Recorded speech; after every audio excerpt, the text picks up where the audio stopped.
It's been probably about 2 years since I started writing my debut album called Comfort. It's a real concept album. It's a real kind of self-exploration of my role as the victim and also the engineer of my own destruction.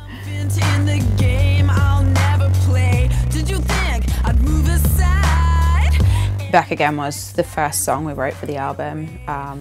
It was the first single, it's also the first track, and it's, you know, it's just a song of like getting up stronger after you're falling down.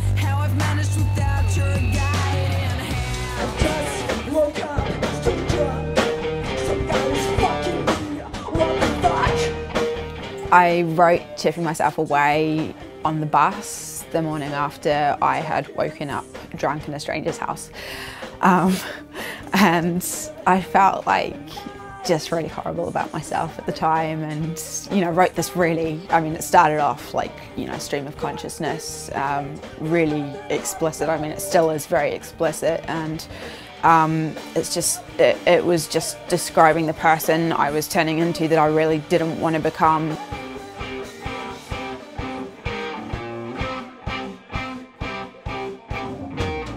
So Dirty Arrows, you know, the title's pretty self-explanatory.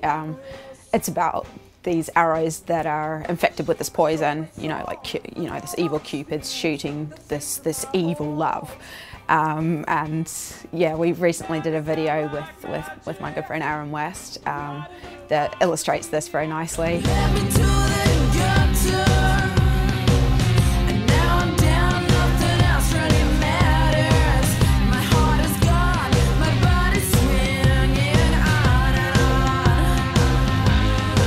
Musically, this song's really influenced by Marilyn Manson, The Beautiful People.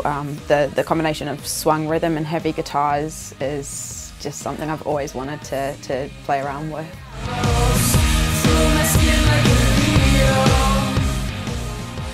My mom believes in making love. Incubus was written after a very horrific, very realistic nightmare I had, that a demon was raping me. It was very real.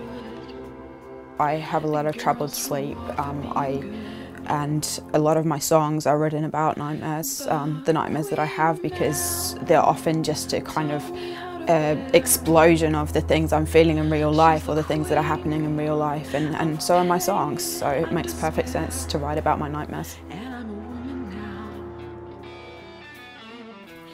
Cold Comfort, the title track, is another song that I wrote on the bus. I tend to write a lot of songs when I'm traveling.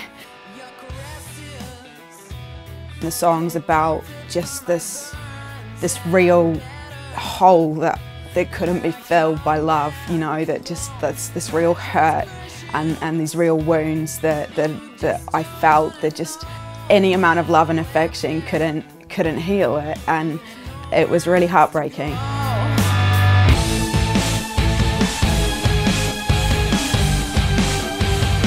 Ice and Rain is one of the shorter, really energetic songs on the album. My songwriting process always takes a very long time. This song is a perfect example of that. You know, I'll start off writing one song and then I'll literally have a notebook full of maybe 20 songs that I've written, and then I'll take maybe one line from all those songs, or maybe you know, maybe a verse or something, and then I'll just have a flash of inspiration, and I'll be able to work with that. But you know, to write one song, that I write a lot. I write every day. You know, I write a lot of material to get to the good stuff.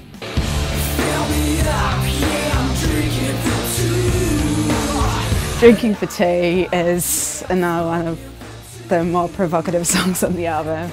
It stemmed from a really bad taste joke that I had with my friend Rosie. I had a pregnancy scare, and we joked that I'd just, you know, drink it away. I'm so eloquent. Rosie's my best friend. I remember writing this song when we were having drinks in a really overpriced cocktail bar, and things weren't going that well for either of us, you know, and And the song's kind of a reflection on that. It's a song about real true friendship, but it's got quite dark undertones, you know. It's a song about really trying to just survive together. It's like she could be me, and now she's here. Sackcloth and Ashes has quite a biblical theme.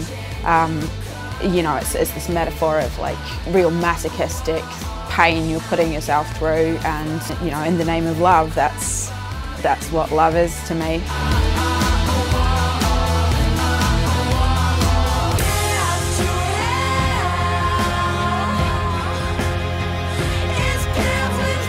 Daddy's Girl was, funnily enough, not actually written about my father.